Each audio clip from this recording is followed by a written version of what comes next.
अनोखी कथाएं चैनल में आप सभी भक्तजनों का स्वागत है। हरे रामा हरे कृष्णा कृष्णा कृष्णा हरे हरे। शिव नाम जप तथा भस्म धारण की महिमा, त्रिपुंड के देवता और स्थान आदि का प्रतिपादन। ऋषि बोले, महाभाग व्यास शिष्य परम सूत जी, आपको नमस्कार है। आप उस परम उत्तम भस्म महात्म का ही वर्णन कीजिए। भस्म महात्म, रुद्राक्ष महात्म तथा उत्तम नाम महात्म, इन तीनों का परम प्रसन्नता पूर्वक प्रतिपादन कीजिए और हमारे हृदय को आनंद दीजिए। सूत जी ने कहा, महर्षियों, आपने बहुत उत्तम बात पूछी है। यह समस्त लोगों के लिए हितकारक विषय है। जो लोग भगवान शिव की उपासना करते हैं वे धन्य हैं, कृतार्थ हैं, उनका देह धारण सफल है तथा उनके समस्त कुल का उद्धार हो गया है। जिनके मुख में भगवान शिव का नाम है, जो अपने मुख से सदा शिव और शिव इत्यादि नामों का उच्चारण करते हैं, वे पाप उनका उसी तरह स्पर्श नहीं करते जैसे खदिर वृक्ष के अंगार को छूने का साहस कोई भी प्राणी नहीं कर सकता। हे श्री शिव, आपको नमस्कार है। श्री शिवाय नमस्तुभ्यम। ऐसी बात जब मुँह से निकलती है तब वह मुख समस्त पापों का विनाश करने वाला पावन तीर्थ बन जाता है। जो मनुष्य प्रसन्नता पूर्वक उस मुख का दर्शन करता है, उसे निश्चय ही तीर्थ सेवन जनित फल प्राप्त होता है। ब्राह्मणों, शिव का नाम विभूति, भस्म तथा रुद्राक्ष, ये तीनों त्रिवेणी के समान परम पुण्यमय हैं माने गए। जो यहाँ तीनों शुभतर वस्तुएं सर्वदा रहती हैं, उसके दर्शन मात्र से मनुष्य त्रिवेणी स्नान का फल पा लेता है। भगवान शिव का नाम गंगा है, विभूति यमुना मानी गई है तथा रुद्राक्ष को सरस्वती कहा गया है। इन तीनों की संयुक्त त्रिवेणी समस्त पापों का नाश करने वाली है। श्रेष्ठ ब्राह्मणों, इन तीनों की महिमा को सदस्य लक्षण भगवान महेश्वर के बिना दूसरा कौन भली भांति जानता है। इस ब्रह्मांड में जो कुछ है वह सब तो केवल महेश्वर ही जानते हैं। विप्रगण में अपनी श्रद्धा भक्ति के अनुसार संक्षेप से भगवान नामों की महिमा का कुछ वर्णन करता हूँ। तुम सब लोग प्रेम पूर्वक सुनो। यह नाम महात्म समस्त पापों को हर लेने वाला है, सर्वोत्तम साधन है। शिव इस नाम रूपी दावा नल से महान पातक रूपी पर्वत अनायास ही भस्म हो जाता है। यह सत्य है, सत्य है, सत्य है, इसमें संशय नहीं है। शौनक, पाप मूलक जो नाना प्रकार के दुख हैं, वे एकमात्र शिव नाम भगवान नाम से ही नष्ट होने वाले हैं। दूसरे साधनों से संपूर्ण यत्न करने पर भी पूर्णतया नष्ट नहीं होते। जो मनुष्य इस भूतल पर सदा भगवान शिव के नामों का जप में ही लगा हुआ है, वह वेदों का ज्ञाता है, वह पुण्यात्मा है, वह धन्यवाद का पात्र है तथा वह विद्वान माना गया है। उनके द्वारा आचरित नाना प्रकार के धर्म तत्काल फल देने के लिए उत्सुक हो जाते हैं। महर्षि, भगवान शिव के नाम से जितने पाप नष्ट होते हैं, उतने पाप मनुष्य इस भूतल पर कर नहीं सकते हैं। जो शिव नाम रूपी नौका पर आरूढ़ हो संसार रूपी समुद्र को पार करते हैं, उनके जन्म मरण रूप संसार के भूतल पर वे सारे पाप निश्चय ही नष्ट हो जाते हैं। महामुने, संसार के मूलभूत पातक रूपी पादपों का शिव नाम रूपी कुठार से निश्चय ही नाश हो जाता है। जो पाप रूपी दावानल से पीड़ित हैं, उन्हें शिव नाम रूपी अमृत का पान करना चाहिए। पापों के दावानल से दग्ध होने वाले लोगों को उस शिवनाम नामामृत के बिना शांति नहीं मिल सकती। जो शिवनाम रूपी सुधा की वृष्टि जनित धारा में गोते लगा रहे हैं, वे संसार रूपी दावानल के बीच में खड़े होने पर भी कदापि शोक के भागी नहीं होते। जिन महात्माओं के मन में शिव नाम के प्रति बड़ी भारी भक्ति है, ऐसे लोगों की सहसा और सर्वदा मुक्ति हो जाती है। मुनीश्वर जिसने अनेक जन्मों तक तपस्या की है, उसी को शिव नाम के प्रति भक्ति होती है, जो समस्त पापों का नाश करने वाली है। जिसके मन में भगवान शिव के नाम के प्रति कभी खंडित न होने वाली असाधारण भक्ति प्रकट हुई है, उसी के लिए मोक्ष सुलभ है। यह मेरा मत है। जो अनेक पाप करके भी भगवान शिव के नाम जप में आदरपूर्वक लग गया है, वह समस्त पापों से मुक्त हो जाता है। इसमें संशय नहीं है। जैसे वन में दावानल से दग्ध हुए वृक्ष भस्म हो जाते हैं, उसी प्रकार शिव नाम रूपी दावानल से दग्ध होकर उस समय तक के सारे पाप भस्म हो जाते हैं। शौनक जिसके अंग नित्य भस्म लगाने से पवित्र हो गए तथा जो शिव नाम जप का आदर करने लगा है, वह घोर संसार सागर को भी पार कर लेता है। संपूर्ण वेदों का अवलोकन करके पूर्ववर्ती महर्षियों ने यही निश्चित किया है कि भगवान शिव के नाम का जप संसार सागर को पार करने के लिए सर्वोत्तम उपाय है। मुनिवरों, अधिक कहने से क्या लाभ है। मैं शिव नाम के सर्व पापाहारी महात्म का एक ही श्लोक में वर्णन करता हूँ। भगवान शंकर के एक नाम में भी पापाहरण की जितनी शक्ति है, उतना पातक मनुष्य कभी भी कहीं नहीं कर सकता। मुने पूर्व काल में महापापी राजा इंद्रधुम्न ने शिव नाम के प्रभाव से ही उत्तम सद्गति प्राप्त की थी। इसी तरह कोई ब्राह्मणी युवती भी जो बहुत पाप कर चुकी थी, शिव नाम के प्रभाव से ही उत्तम गति प्राप्त हुई। दुष्वरो, इस प्रकार मैंने तुमसे भगवान नाम के उत्तम महात्म का वर्णन किया। अब तुम भस्म महात्म का महात्म सुनो, जो समस्त पावन वस्तुओं को भी पावन करने वाला है।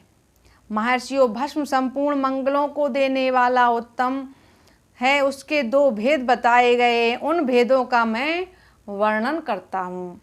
सावधान होकर सुनो। एक को महाभस्म जानना चाहिए और दूसरे को स्वल्प भस्म।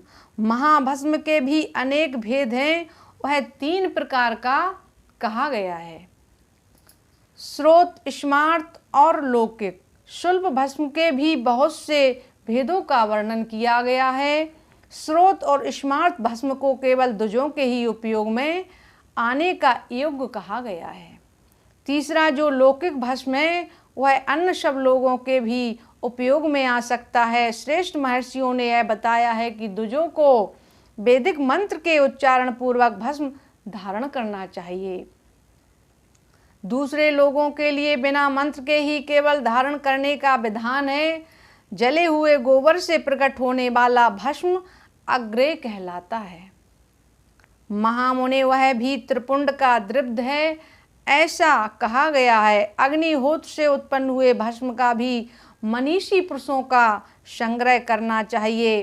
अन्न यज्ञ से प्रकट हुआ भस्म भी त्रिपुंड धारण के काम में आ सकता है।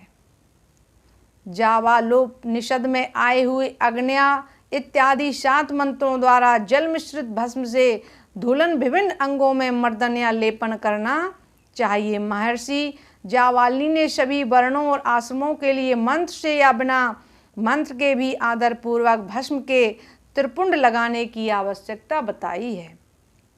समस्त अंगों में सजल भस्म को मलना अथवा विभिन्न अंगों में तिरछा त्रिपुंड लगाना, इन कार्यों को मोक्षार्थी पुरुष प्रमाद से भी ना छोड़ें, ऐसा श्रुति का आदेश है। भगवान शिव और विष्णु ने भी त्रियक त्रिपुंड धारण किया है।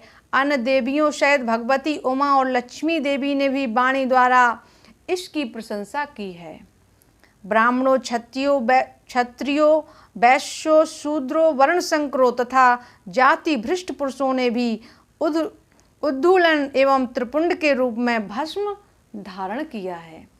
इसके पश्चात भस्म धारण तथा त्रिपुंड की महिमा एवं विधि बताकर सूत जी ने फिर कहा, महर्षियों, इस प्रकार मैंने संक्षेप से त्रिपुंड का महात्म बताया है। यह समस्त प्राणियों के लिए गोपनीय रहस्य है, अतः तुम्हें भी इसे गुप्त ही रखना चाहिए।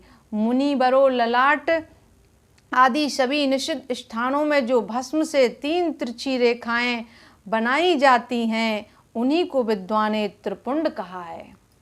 भौं के मध्य भाग से लेकर जहाँ तक भौं का अंत है, उतना बड़ा त्रिपुंड ललाट में धारण करना चाहिए। मध्यमा और अनामिका अंगुली से 2 रेखाएं करके बीच में अनुष्ठ द्वारा प्रतिलोभन भाव से की गई रेखा त्रिपुंड कहलाती है। अथवा बीच की 3 अंगुलियों से भस्म लेकर यत्नपूर्वक भक्ति भाव से ललाट में त्रिपुंड लगाएं। त्रिपुंड अत्यंत उत्तम तथा भोग और मोक्ष दोनों को देने वाला है। त्रिपुंड की 3 रेखाओं में से प्रत्येक 9 देवता हैं जो सभी अंगों में स्थित है। मैं उनका परिचय देता हूँ, सावधान होकर सुनो।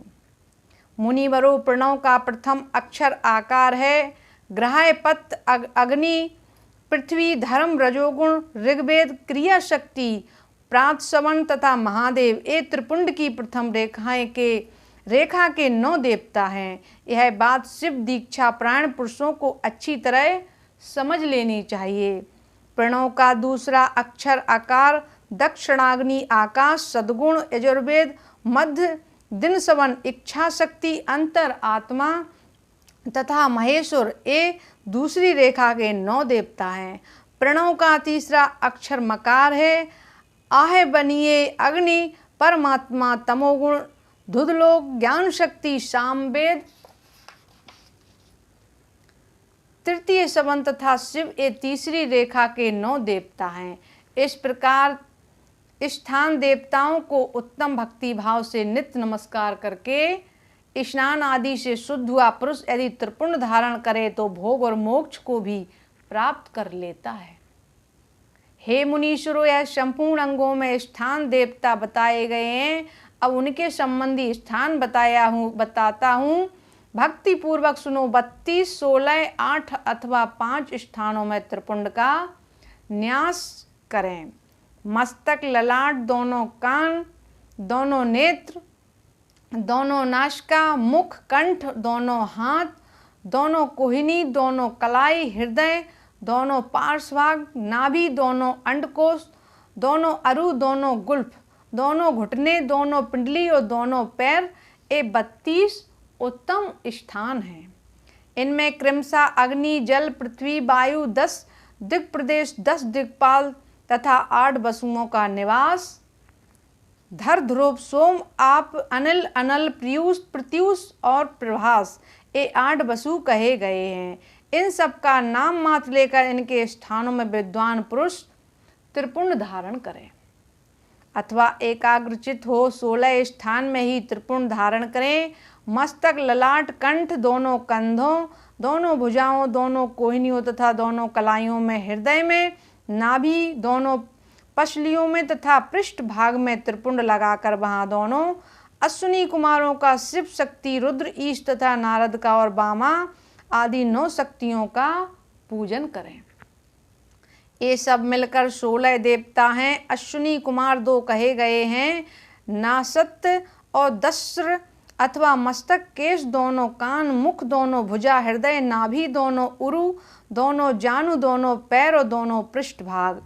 इन 16 स्थानों में 16 त्रिपुंड न्यास करें।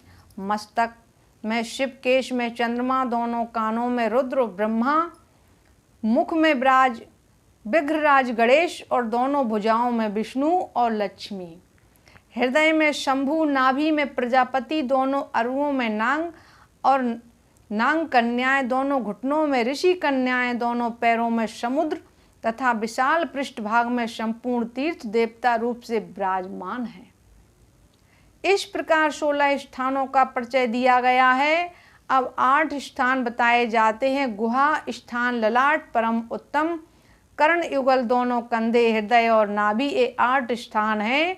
इनमें ब्रह्मा तथा सप्तऋषि, ये 8 देवता बताए गए हैं। मुनीश्वरों, भस्म के स्थान को जानने वाले विद्वानों ने इस तरह 8 स्थानों का परिचय दिया है, अथवा मस्तक, दोनों भुजाएं, हृदय और नाभि, इन 5 स्थानों को भस्म वेत्ता पुरुषों ने भस्म धारण के योग बताया है।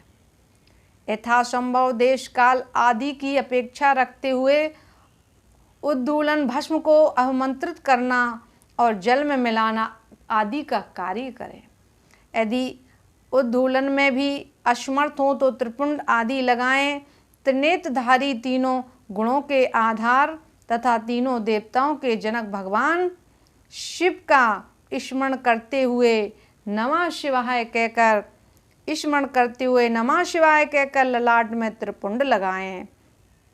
ईशाभ्या नमः ऐसा कहकर दोनों पार्श्व भागों में त्रिपुंड धारण करें। बीजाभ्या नमः यह बोलकर दोनों कलाइयों में भस्म लगावें। पितृभ्या नमः कहकर नीचे के अंग में, उमेशाभ्या नमः कहकर ऊपर के अंग में तथा भीमाय नमः कहकर पीठ में और सिर के पिछले भाग में त्रिपुंड लगाना चाहिए। बोलिए भक्तवत्सल भगवान की जय। सभी भक्तों को जय श्री राधे कृष्णा।